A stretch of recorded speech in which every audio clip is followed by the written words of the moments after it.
It's that time of the year. We are all creating our top 10 lists of all shapes and sizes.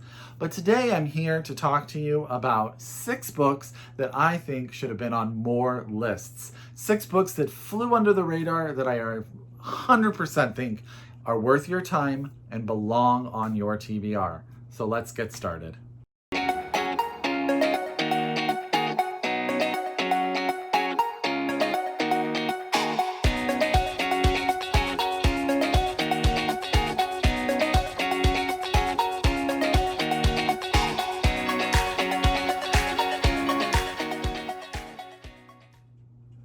Hi everybody and welcome back to my channel. It's Russell with Ink and Paper Blog. How are you doing today? I hope you guys are doing really well. I hope your holidays have been going very well. And I hope you're seeing lots of reading, lots of family, lots of love in your end of the year celebrations.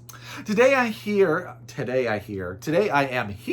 to talk to you guys about 6 books that I think flew a little bit under the radar, but to me were 100% worth the time that I took to read them. And I really love them. And I want more people to read them and share them and talk about them. So, as always, get out your pen, get out your paper, get out your Goodreads. However you take control of your TBR.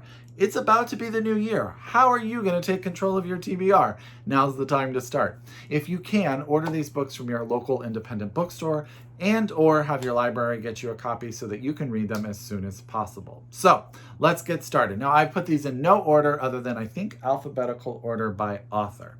So the first book I want to remind you guys that I read, if you read from one of my read and reviews, is A Fist or a Heart by Kristen Eriksdotter. This is translated from the Icelandic by Larissa Kaiser. Now this is the first book that I have ever read, as far as I know, from the country of Iceland. My first read by Kristen Eriksdotter, and I adored this book. This is the story, you guys know how I'm a sucker for a tale about an old woman. This is about an old woman who works in like theater and movies, creating set pieces and creating things for the theater and for movies, props.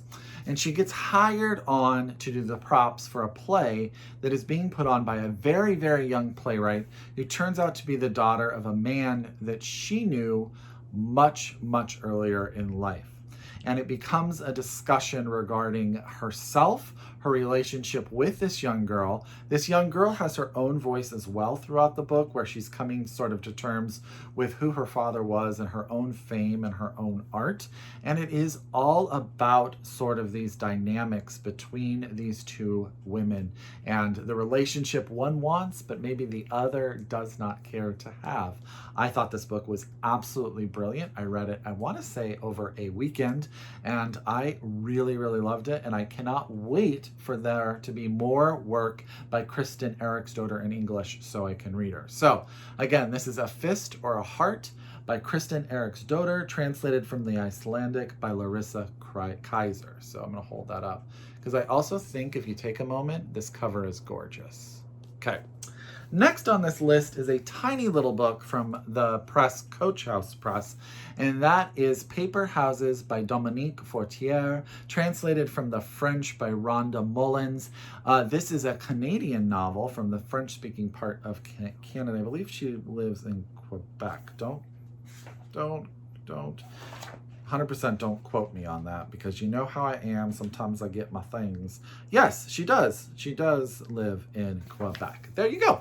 This is a retelling or sort of an imagination of the life of Emily Dickinson as she grows up, creates and develops her own artistic speaking voice, but as she does so becomes more and more reclusive away from the people in the town she lives in.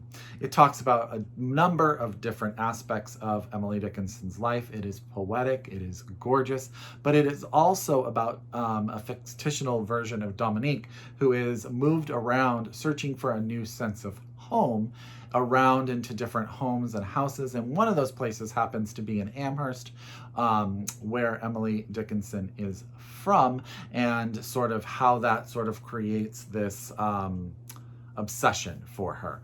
And I absolutely love this book. It is not anything. It's a slim little tome, but it is a powerful little punch. So that is Paper Houses by Dominique Fortier, translated from the French by Rondon Mullins. And this is out now from Coach House Books. You can get your hands on it. Absolutely, absolutely adored this one. Next is a book. It's the second book that I've read by this woman, and I believe it's only her second fictional novel. That is Gods with a Little G by Tupelo Hassman. If you haven't read Girl Child by Tupelo Hassman, do me a favor and go get it. Gods with a Little G takes place in a little town with a young girl who is coming of age. It's in a little town in California. I want to say it's called Rosary, if I'm not mistaken. Rosary, California. And yeah, so it's really blocked off from the world because it's decided that it wants to become its own sort of religious nugget in this part of California. But just on the other side is the city that has all of the sort of temptations that Rosary is trying to avoid. We have a young girl who lives with her father. Her mother has passed away, and she is really coming of age. She has a group of friends. There's a lot of young angst in this book. There's a lot of stuff to love about coming of age, about relationships. Her aunt, who is a fantastic character, runs the local palm reading shop and does other sort of seedy stuff on the side, and is sort of looked at as a pariah by the community. And she has a really great relationship with her aunt, and things happen, and she has to sort of grow with the city. Her father, who has been rather closed off, meets someone and decides that he is going to try to have another relationship of his own, which changes the dynamic of her life as well. And she's also coming into her own sexual identity and friend identity with a bunch of people as she learns a little bit more about herself and about the world in which she lives. This is absolutely everything you need in a fantastic coming of age story, told with a lot of grit, a lot of gut, and a lot of love. It is absolutely beautifully done. And that's Gods with a Little G by Tupelo Hassman. You can get this out from FSG now. It is out there. Please buy it.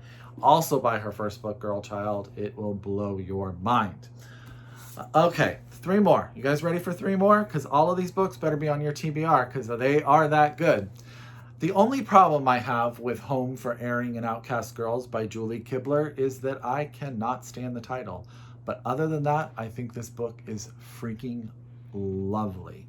Lovely, lovely, lovely. Told in 2 time periods. In the first one, we are at the turn of the century, 20th century Texas, just outside, I want to say, of Arlington. Yes. So like 1902 or 03, outside of Arlington, there's a house, a home that has been taking in wayward girls. And 2 of our main characters are brought there for 2 different reasons. But one reason that is similar. They are both there to save their children. One does, and one unfortunately doesn't. But they wind up staying there and sort of rebuilding their lives and deciding who and where they're going to become. Their friendship is at the heart of this book. The second is a modern story where we have a young woman who starts working at a library where she comes upon a box of archived documents about this home for wayward girls, and she falls in love with the stories. And she winds up hiring a young girl who is a student there, who they sort of create the story of these 2 women in the modern times as they investigate what happened to them. And they have their own sort of obsession with these 2 women, which I actually think the 1903 section is stronger than the modern day section, only because I think I loved the 2 women so much. I just think they are completely well-rounded, well thought out. Their struggles are real. You'll have tears, you'll have laughter, you'll want to support them. But overall, the whole book comes together very nicely as we learn more about, I want to say her name is Catherine, but hold on. If I can get it. Oh, Kate. Her name is Kate. Kate is the modern day woman, the librarian who's working. She has her own dark past, and that comes to sort of a fruition, and she has to sort of learn how she's going to live with that as well. This book is just lovely. If you are a fan of historical fiction, I think you'll like it. If you like things like The Baker's Wife, or if you like things where you have these split narratives between something in the past and something in the present where they all come together, This book's for you. And that's Home for Erring and Outcast Girls by Julie Kibler. And this is out from Crown, and I absolutely adored it. And no one talked about it. No one talked about it, and they really should. It was really good. It's weird to say that a book that made it to the National Book Award long list is a book that I'm saying more people need to read, but it did not make the short list, and I have not heard enough people talk about it, and that is the short story collection Blacklight by Kimberly King Parsons. Now, I really struggle to describe short story collections, so here's what I will say about this. Every story in this book has a different perspective, a different voice, and a different point of view. Every story in this book made me think, made me at times grin, at times grah, you know what I mean? And at times just sit in awe of the mastery of the language of Kimberly King Parsons.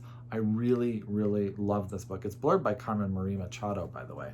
It says here that she, the author, exposes desire's darkest hollows, those hidden places where most of us are afraid to look. In this debut collection, and normally perspective and brutal, unsentimental short stories, Parson illuminates the ache of first love, the banality of self-loathing, the scourge of addiction, the myth of marriage, and the magical and inevitable disillusionment of childhood. This book is all of that. It is so good. That this did not make the shortlist was very, very hard on me because I really, really loved it. Every year, the National Book Award puts up a short story collection that I love, and it winds up not making the short list. Last year, it was Heads of the Colored People by Nafisa Thompson Spires, which may be my favorite short story collection of all time. And this year, it was Blacklight by Kimberly King Parson, out from Vintage. I adored this book, so please get your hand on it. Please read it and tell me all about it. Last but not least is a book out from Counterpoint, and that's The Atlas of Reds and Blues, a novel by Devi S. Laskar. This book did get some awards to talk, but I just don't think enough people on BookTube were talking about it, and I want to get it in more people's hands because I really love this tale. This is a discussion on racism in America. And we're outside of Atlanta where a family has just moved. I want to say, were they Bengalese? I apologize, I cannot remember. But she and her children move. And the book starts with her being held to the ground by the police as her house is raided.